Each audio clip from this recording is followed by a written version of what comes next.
Friends வணக்கம். கடந்த மே 15ஆம் தேதியிலிருந்து இந்தியாவில் காக்ரோச் என்ற வார்த்தை மிகவும் பிரபலமாகியது. இந்த வார்த்தையின் மூலம் காக்ரோச் ஜனதா பார்ட்டி என்ற புதிய கட்சியும் ஒன்று இன்ஸ்டாவில் உதயமாகியது. இன்ஸ்டா மூலம் பிரபலமாகி ஃபாலோவர்ஸ் மில்லியன் கணக்கில் 5 நாட்களுக்குள் ஜாயின் பண்ணியிருக்காங்க. அதனுடைய காரணங்கள் என்ன, காக்ரோச் என்ற வார்த்தை வெளிவருவதற்கு யார் காரணம், அதன் மூலம் அந்த பார்ட்டி உதயமானதற்கு காரணம் யாரு போன்றவைகளை தான் இந்த வீடியோவில் நம்ம பார்க்க போகிறோம். வாங்க வீடியோவை பார்க்கலாம். இந்தியாவில் வேலையில்லா திண்டாட்டம் அதிகரிப்பு, நீட் வினாத்தால் கசிந்தது, ஈரான் யுஎஸ் போரால் இந்தியாவில் பொருளாதார நிலைமைகள் பாதிப்பு போன்றவைகளால் இந்தியா சிரமப்பட்டு கொண்டிருக்கும் பொழுது கடந்த மே 15ஆம் தேதி முதல் காக்ரோச் என்ற வார்த்தையின் மூலம் காக்ரோச் ஜனதா பார்ட்டி என்ற பார்ட்டி கட்சி உதயமாகி அதன் மூலம் இளைஞர்கள் பல எழுச்சியை கொடுத்துள்ளார்கள் என்பதை பார்க்கும்போது இத்தனை சிரமங்கள் நடுவே இதுவும் ஒரு சிரமமாகும். 5 நாட்களுக்கு முன் இந்தியாவில் ஆரம்பிக்கப்பட்ட காக்ரோச் ஜனதா பார்ட்டி சிஜேபி என்ற கட்சி இப்பொழுது இந்தியாவில் மட்டுமல்ல உலகத்திலேயே லார்ஜஸ்ட் பார்ட்டி என்ற அந்தஸ்தை பெற்றுக்கொண்டு வருகிறது. இது எவ்வாறு திடீரென்று காக்ரோச் ஜனதா பார்ட்டி என்ற கட்சி உடனடியாக ஆரம்பிக்கப்பட்டது என்றால், இந்தியாவுடைய மிக உயர்ந்த இடத்தில் உள்ள சீஃப் ஜஸ்டிஸ் இன்றைய இளைஞர்களை காக்ரோச் என்று கூறியதன் விளைவாக இளைஞர்கள் பொங்கி எழுந்து இத்தகைய கட்சி ஒன்றை ஆரம்பித்து இன்ஸ்டா மூலம் லட்சக்கணக்கான ஃபாலோவர்ஸ் 2 நாட்களில் பெற்றுள்ளார்கள். சீஃப் ஜஸ்டிஸ் காக்ரோச் என்று இளைஞர்களை கூறினாரா? அவர் அவ்வாறு கூறியிருந்தால் எதற்காக அவ்வாறு கூறினார் என்பதை பற்றி பார்க்கலாம். அவர் கூறியது ஏன் இளைஞர்களை ட்ரிக்கர் ஆக்கியது போன்ற விவரங்களை நாம் பார்க்கலாம். கடந்த 15th மே 2026 அன்று சுப்ரீம் கோர்ட்டில் ஒரு கேஸ் நடைபெற்று கொண்டிருந்தது. அதில் சீஃப் ஜஸ்டிஸ் முன்பு வாதங்கள் நடைபெற்று கொண்டிருந்தது. அதில் இளைஞர்கள் படிப்பு, தவறான வழி, பாஸ் சர்டிபிகேட் போன்ற விஷயமாக எல்லாம் வாதங்கள் நடைபெற்று கொண்டிருந்தது. சீஃப் ஜஸ்டிஸ் கூறும்போது சமூக ஊடக செயல்பாட்டாளர்கள் என்ற போர்வையில் சிஸ்டத்தை சீர்குலைக்க இளைஞர்கள் தொடங்கி இருக்கிறார்கள் என்றும் அவர்கள் காக்ரோச் என்றும் கூறியிருந்தார். இதை அவர் கூறும்போது அந்த கேஸ் போட்டிருந்த மனு தாக்கல் செய்த வக்கீல் மீதான குற்றச்சாட்டு பற்றி விவாதங்கள் நடைபெற்று கொண்டிருந்தது. அந்த வக்கீல் சாதகமான தீர்ப்பு தனக்கு வர வேண்டும் என்பதற்காக சமூக வலைகள் மூலம் அதிக அழுத்தம் கொடுத்ததால் சீஃப் ஜஸ்டிஸ் அவர்கள் கடுப்பாகி இத்தகைய கருத்துக்களை கூறியிருந்தார். சீஃப் ஜஸ்டிஸ் அவர்கள் கூறும்போது இளைஞர்கள் காக்ரோச் போன்று இருக்கிறார்கள் என்றும்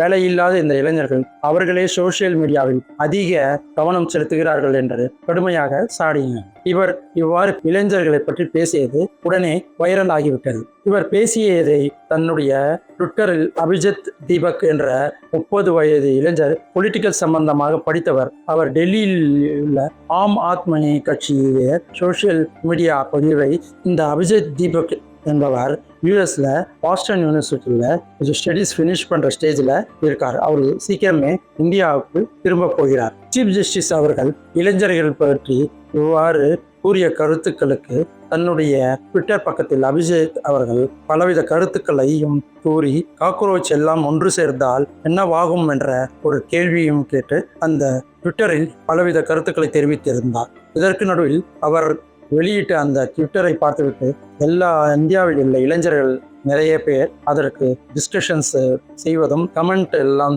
தெரிவித்துக் கொண்டு இருந்தார்கள். இத்தகைய திடீரென்று இன்ஸ்டால இத்தகைய கட்சி காக்ரோச் ஜனதா பார்ட்டி என்ற பெயருடன் 2 நாட்களில் இத்தகைய வளர்ச்சி அடைந்ததை கருத்தில் கொண்டு இந்தியாவின் அரசு அதில் உடனடியாக ட்விட்டர் பேஜை லீகல் நோட்டீஸ் அனுப்பி அதை இந்தியாவில் சஸ்பெண்ட் செய்யப்பட்டது. உடனடியாக காக்ரோச் நெவர் டை என்ற மற்றொரு பேஜை ட்விட்டரில் அவர்கள் கிரியேட் செய்து அதுவும் ஓரிரு நாட்களில் லட்சக்கணக்கில் ஃபாலோ செய்தார்கள். இந்தியாவில் இத்தகைய காக்ரோச் ஜனதா பார்ட்டி என்ற கட்சியை ஃபாலோவர்ஸ் மில்லியன் கணக்கில் இன்க்ரீஸ் ஆவதை கண்டு அரசு இத்தகைய நடவடிக்கைகளை மேற்கொண்டது. காக்ரோச் ஜனதா பார்ட்டி சிஜேபி என்ற கட்சியின் பெயரை இளைஞர்கள் இன்ஸ்டாவில் முடிவு செய்து அதற்கு ஏஐ மூலம் காக்ரோச் எம்பளம் மற்றும் டயர் போன்றவற்றை தயார் செய்து போஸ்ட் செய்துள்ளார்கள். இந்த விஷயம் சம்பந்தமாக சீஃப் ஜஸ்டிஸை ஊடகங்கள் அணுகி கேட்டதற்கு அவர் தான் எல்லா இளைஞர்களையும் காக்ரோச் என்று குறிப்பிடவில்லை என்றும், சில இளைஞர்கள் ஃபேக் சர்டிபிகேட் கொடுப்பதும் சொசைட்டியில் தேவையில்லாமல் பல பிரச்சனைகளை கொடுப்பதுதான் நான் கூறினேன் என்றும் தாம் பேசியது தவறுதலாக புரிந்து கொள்ளப்பட்டிருக்கிறது என்றும் கூறியுள்ளார். மேலும் இளைஞர்கள் இந்த காக்ரோச் ஜனதா பார்ட்டியை ரிஜிஸ்டர் செய்தார்கள். கடந்த 18 மே அன்று 40,000 இளைஞர்கள் தாங்கள் இந்த பார்ட்டியில் கூகுள் ஃபார்மை சேர்வதாக கூறினார். பிறகு 21 மே அன்று 1,00,000 பேர் இந்த கூகுள் ஃபார்ம் ஃபில்அப் செய்து இந்த பார்ட்டியில் சேரப்போவதாக அறிவித்திருக்கிறார்கள். இந்த 3 நாட்களில் பிஜேபி தான் உலகிலேயே 2வது இன்ஸ்டாகிராம் ஃபாலோவர்ஸ் வைத்துள்ள பார்ட்டி, அதாவது 8.9 மில்லியன் ஃபாலோவர்ஸ். காங்கிரஸ் 13 மில்லியன் ஃபாலோவர்ஸை வைத்துள்ள முதல் கட்சியாக உள்ளது. இன்றைய லெவலில் சிஜேபி, அதாவது காக்ரோச் ஜனதா பார்ட்டி, இந்த காங்கிரஸ், பிஜேபி போன்றவையெல்லாம் ஓவர்டேக் செய்து தன்னுடைய ஃபாலோவர்ஸாக 18 மில்லியன் ஃபாலோவர்ஸை கடந்து சென்று கொண்டிருக்கிறது. காக்ரோச் ஜனதா பார்ட்டியுடைய வெப்சைட்டை பார்க்கும்பொழுது அதில் வாய்ஸ் ஆஃப் லேசி அன்எம்ப்ளாய்டு என்று குறிப்பிட்டுள்ளார்கள். அதாவது சோம்பேறியில் வேலையில்லாதவரின் குரல் என்று குறிப்பிடப்பட்டிருக்கிறது. இதில் நாட்டில் நடக்கக்கூடிய எல்லா விஷயங்களையும் பற்றி ஃபாலோவர்ஸ் டிஸ்கஷன் செய்து கொண்டும் கமெண்ட்களை கொடுத்து கொண்டும் இருக்கிறார்கள். அதாவது நீட் லீக் ஆகியது, வேலை வாய்ப்புகள் பற்றியும் பலவித டிஸ்கஷன்கள் கமெண்ட்களும் இளைஞர்கள் அதில் கூறிக்கொண்டிருக்கிறார்கள். இந்த வெப்சைட்டில் பிஜேபி கவர்மெண்ட்டுக்கு அகேன்ஸ்டான காங்கிரஸ், ஆம் ஆத்மி போன்ற கட்சிகளை சேர்ந்தவர்களும் பலவித விஷயங்களை டிஸ்கஸ் செய்து கொண்டிருக்கிறார்கள். காக்ரோச் ஜனதா பார்ட்டியின் வெப்சைட்டில் அவர்கள் 5 மேனிஃபெஸ்டோ, அதாவது 5 கொள்கைகளை அறிவித்துள்ளார்கள். எதிர்காலத்தில் தாங்கள் எலெக்ட் ஆகி வந்தால் இந்த 5 கொள்கைகளை ஃபாலோ செய்வோம் என்று கூறியுள்ளார்கள். முதலாவதாக சிஜேபி கட்சி ஆட்சிக்கு வந்தால் சிஜே ரிட்டையர்டு, அதாவது சீஃப் ஜஸ்டிஸ் ரிட்டையர்டு ஆன பிறகு ராஜ்யசபா சீட்டு கொடுக்க மாட்டோம் என்ற கண்டிஷனை முதலில் தெரிவித்திருக்கிறார். இரண்டாவதாக, இந்தியாவில் எங்கேயாவது ஓட்டுரிமை டெலீட் செய்யப்பட்டு இருந்தால் சீஃப் எலெக்ஷன் கமிஷனருக்கு அரெஸ்ட் வாரண்ட் கொடுக்கப்படும் என்றும் கூறியுள்ளார்கள். மூன்றாவதாக, பெண்களுக்கு 50% ரிசர்வேஷன், கேபினெட்லேயும் 50% கொடுக்க வேண்டிய இம்மிடியட்டாக அதை கொடுப்போம் என்றும் கூறியுள்ளார்கள். நான்காவதாக, அம்பானி, அதானி போன்றவருடைய ஓன் மீடியாஸ் அந்த லைசன்ஸ் எல்லாம் பிடுங்கப்படும் என்றும் சொல்லியிருக்கிறார்.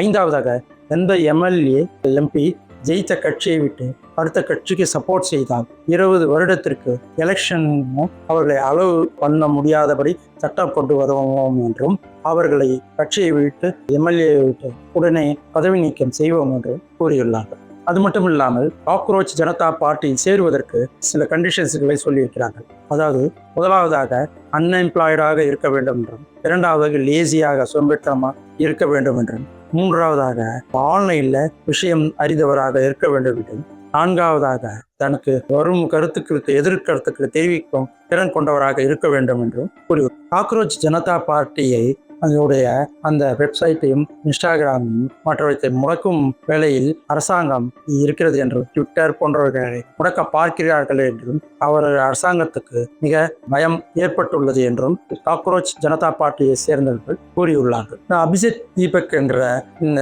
பார்ட்டியினுடைய தலைவராக இருக்கக்கூடியவர் அவரை அணுகி ஊடகங்கள் கேட்கும் பொழுது, நீங்கள் இத்தகைய புரட்சியை, ஜென்ஸ் புரட்சியை ஏற்படுத்தியிருக்கிறீர்கள், இது மணிப்பூர், மேகாலயா போன்ற ஊர்களில் ஏற்பட்டது போல ஒரு புரட்சியை வெடிக்க செய்வீர்களா, எத்தகைய நடவடிக்கைகளை மேற்கொள்வீர்கள் என்று கேட்கும் பொழுது அவர், ஜென்ஸ் எல்லோரும் அரசியல் சாசன அடிப்படை உரிமைகள் என்ன என்பதும் அதை பற்றியும் எங்களுக்கு தெரியும்.